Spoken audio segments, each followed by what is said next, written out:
नमस्कार, मैं राजेश शर्मा और 7 इंडिया न्यूज में आपका स्वागत है।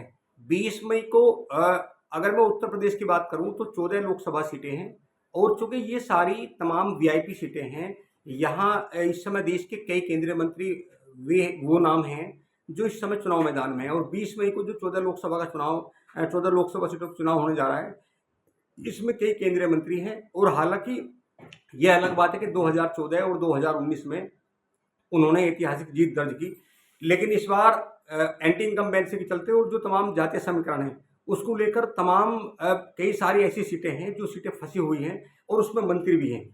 हम लखनऊ की बात करें तो लखनऊ में इस समय बहुत टफ चुनाव है और चूंकि लखनऊ है, अमेठी है, ऐसी कई सारी सीटें हैं। मैं अगर बात करूं कि कहाँ कहाँ मुकाबला है तो चूंकि 5 लोकसभा सीट इनमें ऐसी हैं। अगर मैं फैजाबाद की बात करूं, क्योंकि फैजाबाद का मतलब अयोध्या लोकसभा सीट है। इस बार अयोध्या में भगवान राम का भव्य मंदिर बनकर तैयार हुआ है और भाजपा को कहीं ना कहीं चिंता है, क्योंकि जो अयोध्या लोकसभा सीट है वहाँ 2019 की अगर बात करें तो वहाँ से चूंकि लल्लू सिंह चुनाव मैदान में थे, वो जीते हैं 2019 में। और यहाँ सीट अगर मैं जीत की बात करूँ तो 2019 में यहाँ 65,000 वोटों से मात्र बीजेपी जीती थी। और इस बार जो जातीय समीकरण में चुनाव है, कहीं ना कहीं बीजेपी की सिद्धि सीट को लेकर बढ़ी हुई है। अगर मैं अमेठी की बात करूं तो अमेठी में चूंकि केंद्रीय मंत्री स्मृति ईरानी यहाँ चुनाव मैदान में है। 2014 में राहुल गांधी से वो हार गई थी, लेकिन 2019 में 55,000 वोटों से राहुल गांधी को अमेठी में हराया था। लेकिन इस बार जो बयार है अमेठी में, हालांकि यूँ तो जो बीजेपी के कद्दावर नेता हैं, पूरे प्रदेश भर के हर जातियों के लगभग ऐसे 30 से 35 विधायक हैं, मंत्री हैं बड़ी संख्या में, और भाजपा का संगठन है, तमाम लोग इस समय अमेठी और रायबरेली में डेरा डाले हुए हैं। लेकिन जनता जनार्दन है, जनता का निर्णय लास्ट निर्णय होता है। अमेठी में इस बार टकराव है, क्योंकि अमेठी में भी मात्र 55,000 वोट से 2019 में जीत दर्ज हुई थी और इस बार बीजेपी क्योंकि अमेठी को लेकर भी बहुत ज़्यादा डरी हुई है कि वहाँ कुछ भी हो सकता है।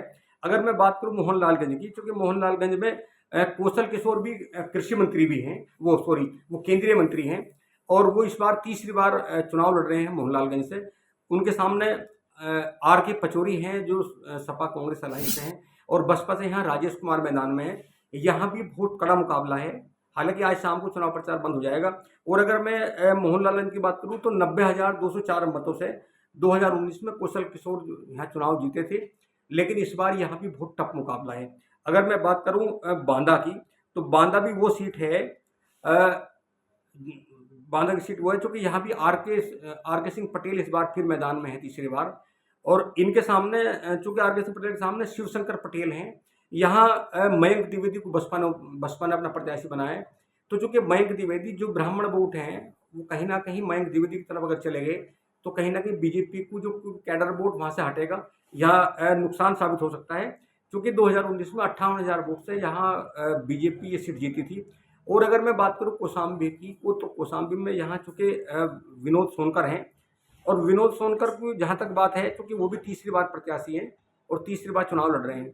लेकिन इस बार यहाँ कड़ा मुकाबला इसलिए भी है क्योंकि राजा भैया यहाँ बहुत प्रभावी नेता हैं इस क्षेत्र में। हालांकि कुंडा विधानसभा इसी लोकसभा का क्षेत्र है, और चूँकि ये मैं एक बार दर्शकों को बता दूं कि अमित शाह जो देश के गृह मंत्री हैं, उन्होंने शायद इसीलिए राजा भैया को बेंगलोर बुलाया था कि कहीं वो अगर साथ देंगे, उनसे गठबंधन होगा तो ये कौशाम्बी सीट को बहुत अंतर से जीत सकती है बीजेपी। लेकिन जिस तरह राजा भैया ने यहाँ इनकार कर दिया भाजपा को समर्थन देने के लिए, तो कहीं ना कहीं बीजेपी कौशाम्बी को लेकर बहुत डरी हुई है। क्योंकि अगर मैं 2019 के डाटा की बात करूँ तो 2019 में 38,722 वोट से विनोद सोनकर मतलब भाजपा यहाँ जीती थी। तो ये 5 लोकसभा सीटें। अगर मैं पूरी 14 लोकसभा सीटों की बात करूं तो यहाँ चूंकि मोहनलालगंज है, लखनऊ है, रायबरेली है, अमेठी है, जालौन है, झांसी है, हमीरपुर है, बांदा है, फतेहपुर है, कौशाम्बी है, बाराबंकी है, फैजाबाद है, केसरगंज है और गोंडा। ये 14 लोकसभा सीट है। और चूंकि उत्तर प्रदेश के जितने भी वीआईपी हैं, अगर मैं वीआईपी की बात करूं, देश के रक्षा मंत्री की बात करूं, तो चूंकि राजनाथ सिंह लखनऊ से चुनाव मैदान में है। अगर मैं कृषि मंत्री स्मृति ईरानी की बात करूं तो ये अमेठी से चुनाव मैदान में है। अगर कौशल किशोर की बात करूं तो ये मोहनलालगंज से, चूंकि ये भी कृषि मंत्री, ये भी केंद्रीय मंत्री हैं, तो ये भी यहाँ मैदान में है। और अगर मैं साध्वी निरंजन ज्योति की बात करूं तो जो भी तीसरी बार इस बार फिर चुनाव लड़ रही है, तो ये फतेहपुर लोकसभा से प्रत्याशी है साध्वी निरंजन ज्योति, ये भी केंद्रीय मंत्री है। तो यहाँ 4 केंद्रीय मंत्री हैं जो चुनाव मैदान में डटे हुए हैं। और इसके अलावा ये जो जो मैंने बताया, जो क्योंकि जिस पर 20 मई को चुनाव होने वाला है, जो 5 सीट है जिसको लेकर बीजेपी का शिद्दत बढ़ा हुआ है। चूंकि 2019 में यहाँ 14 लोकसभा में सिर्फ 1 सीट कांग्रेस के पास थी, रायबरेली, वहाँ सोनिया गांधी जीत गई थी, बाकी 13 सीट बीजेपी के पास थी। इस बार बीजेपी के सामने सबसे बड़ा समस्या, सबसे बड़ा मुद्दा है जो अपनी परंपरागत जो 2019 की जीती हुई सीट है वो बचा ली जाए। इसीलिए उसको लेकर लगातार जो गृह मंत्री अमित शाह लगातार जो छोटे छोटे दल हैं उनसे गठबंधन कर रहे हैं कि कहीं जो 2019 की सीटें हैं ये बच जाए, लेकिन मुकाबला बहुत कड़ा है। जैसे मैंने बताया, क्योंकि फैजाबाद जो सीट है, फैजाबाद सीट इसलिए भी बहुत महत्वपूर्ण होती है क्योंकि इस बार वहाँ भगवान राम का मंदिर बना है। वहाँ के जो मतदाता हैं, मतदाता का क्या रुख है इसको भापना तो अभी मुश्किल है, लेकिन ये बात जग जाहिर है, जो वहाँ चर्चा है, जो रुझान है कि लल्लू सिंह के सामने जो अवधेश प्रसाद हैं, अवधेश प्रसाद क्योंकि वो कांग्रेस अलायंस से हैं और ये दलित नेता हैं, बहुत मजबूती से चुनाव लड़ रहा है। अगर मैं बसपा की बात करूँ तो सच्चिदानंद पांडे को टिकट देकर बसपा ने कहीं ना कहीं बीजेपी को फंसाने का फैजाबाद में काम किया है। जो बीजेपी का कैडर वोट है, जो ब्राह्मण वोट है, वो कहीं ना कहीं बसपा की अगर बसपा की ओर शिफ्ट होता है तो इसका नुकसान कहीं ना कहीं भाजपा को उठाना पड़ सकता है। और सच्चिदानंद जिस तरह चुनाव लड़ रहे हैं वहाँ जरूर, चूंकि कैडर वोट अगर ट्रांसफर होता है तो नुकसान उसे होगा जो कैडर वोट पे चुनाव लड़ते जीतते हैं। तो इसलिए इस बार चूंकि लल्लू सिंह पुराने नेता हैं भाजपा के और तीसरी बार वो चुनाव लड़ रहे हैं, तो हालांकि बीजेपी का अपना दावा है कि फैजाबाद हाईएस्ट मतों जीतेंगे, लेकिन अगर मैं पुराने डाटा की बात करूं तो 65,000 वोट से 2019 में पूरी ताकत लगाने के बाद भाजपा जीती थी। तो इसलिए भाजपा इसे लेकर बहुत ज़्यादा डरी हुई है। और साध्वी निरंजन का मुकाबला भी इस बार सपा के जो प्रदेश अध्यक्ष है नरेश उत्तम, उनसे मुकाबला है। नरेश उत्तम चूँकि पटेल हैं और इस बार वो चुनाव लड़ रहे हैं, तो बताया गया है कि फतेहपुर साध्वी निरंजन, ज्योति और नरेश उत्तम पटेल का एकदम सीधा मुकाबला है। यहाँ बसपा के प्रत्याशी शायद नहीं है, इनका टाइट मुकाबला है। तो ये लग रहा है कि जो 14 लोकसभा सीटें हैं यहाँ कई सारे नेता हैं, क्योंकि नेताओं की प्रतिष्ठा भी इसलिए दांव पे है। राजनाथ सिंह जब हाईएस्ट मतों में जीतते हैं, अगर इस बार जीत का अंतर कम होगा तो ये भी कहीं ना कहीं साख का मामला है। अगर स्मृति ईरानी 2019 में अमेठी से 55,000 वोट से जीतती है और इस बार कहीं ना कहीं इंटेलिजेंस की कोई ऐसा इनपुट जरूर है जिसको लेकर भाजपा डरी हुई है अमेठी को लेकर, क्योंकि अमेठी प्रतिष्ठा की सीट है। जहाँ तक रायबरेली का मामला है, तो रायबरेली में चूंकि इस बार सोनिया गांधी चुनाव नहीं लड़ रही, राहुल गांधी यहाँ से चुनाव लड़ रहे हैं और राहुल गांधी को घेरने के लिए बीजेपी ने हर संभव प्रयास किए हैं। वहाँ तमाम केंद्रीय मंत्री और बहुत सारे उत्तर प्रदेश सरकार के मंत्री तमाम अलग अलग जातियों के समीकरण के साथ में वहाँ चुनाव मैदान में उतरे हुए हैं। हालांकि दिनेश प्रताप सिंह वहाँ भाजपा के उम्मीदवार हैं। 2019 में सोनिया गांधी के सामने दिनेश प्रताप थे, लेकिन वो 2.25 लाख वोट से हार गए थे। बीजेपी का प्रयास है कि रायबरेली सीट को जीता जाए। दूसरी ओर गठबंधन का ये प्रयास है कि इस बार अमेठी जो लोकसभा सीट है जहाँ स्मृति ईरानी, उसे भी जीता जाए। हालांकि वो तो 20 मई को तमाम मतदान होगा और 4 जून को पता चला कि कौन किस पर भारी पड़ेगा। लेकिन मैं बता दूं कि 20 मई को जो 5वें चरण में चुनाव होना है, इन चुनाव को लेकर कहीं ना कहीं ये सबसे ज़्यादा अगर दहशत में है तो भारतीय जनता पार्टी है। और भारतीय जनता पार्टी के लिए चूंकि सबसे ज़्यादा केंद्रीय मंत्री इसी 5वें चरण की जो लोकसभा सीटें हैं 14, इन्हीं में सबसे ज़्यादा केंद्रीय मंत्री यहाँ चुनाव मैदान में हैं। और इसलिए प्रधानमंत्री और गृह मंत्री, रक्षा मंत्री, उत्तर प्रदेश के मुख्यमंत्री लगातार पूर्वांचल में डेरा जमाए हुए हैं।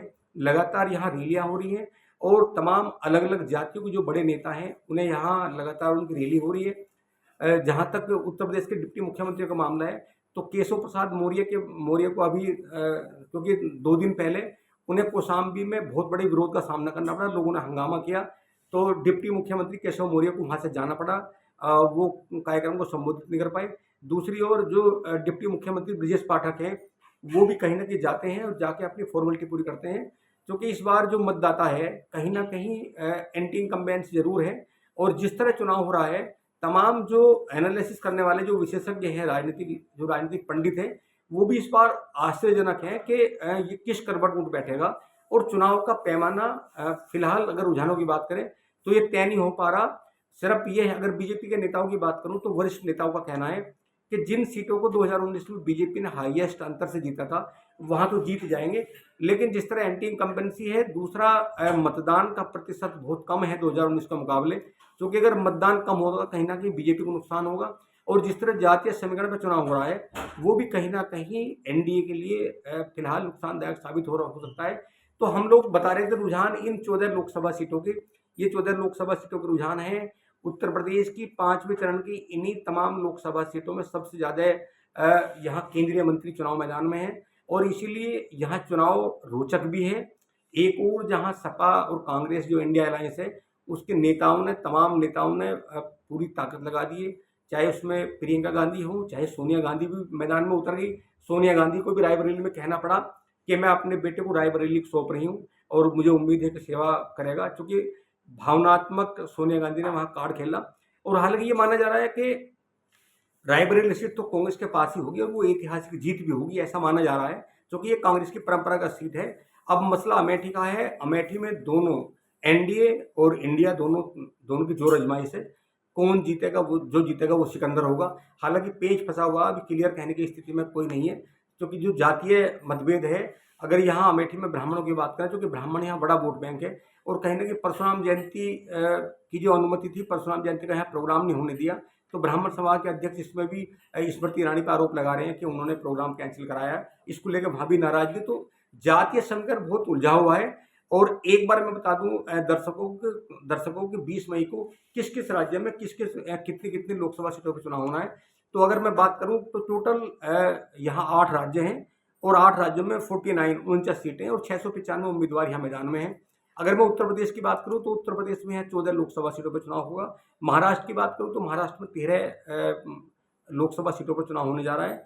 पश्चिम बंगाल की बात करूं तो यहाँ 7 सीटों पर चुनाव होने जा रहा है। मैं अगर बिहार की बात करूं तो बिहार में 5 लोकसभा सीटों पर चुनाव होगा। उड़ीसा की बात करूं तो यहाँ भी 5 सीटों पर चुनाव होगा। झारखंड की बात करूं तो यहाँ 3 लोकसभा सीटों पर चुनाव होगा। और जम्मू कश्मीर की बात करूं तो जम्मू कश्मीर की 1 सीट पर चुनाव होगा।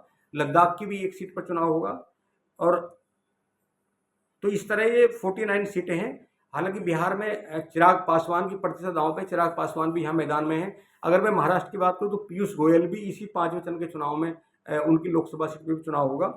और अगर मैं उमर अब्दुल्ला की बात करूँ तो चूँकि कश्मीर से वो कश्मीर की सीट पे है, जम्मू कश्मीर की, तो उनका भी 5वें चरण में चुनाव होना है। देखना यह है कि टोटल ये मेरा एनालिसिस है लोगों से बातचीत के अनुसार।